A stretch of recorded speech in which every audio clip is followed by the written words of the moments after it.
আসসালামু আলাইকুম। আমরা আমাদের বিভিন্ন কাজ কম্পিউটারের মাধ্যমে করে থাকি। এখন আমি আপনাদেরকে যে কাজটি দেখাচ্ছি সেটি হচ্ছে আমাদের জন্য খুবই গুরুত্বপূর্ণ।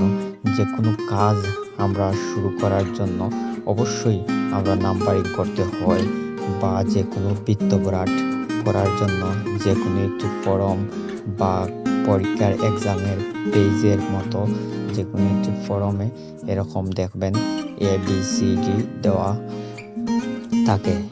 এরকম যদি আমরা করতে চাই তাহলে আমরা কিবোর্ড থেকে অ্যালার্ট ধরে এক্সের উপর ক্লিক করব।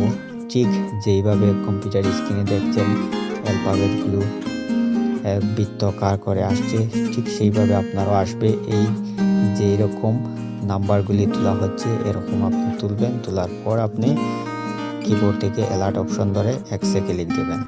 ধন্যবাদ সবাইকে।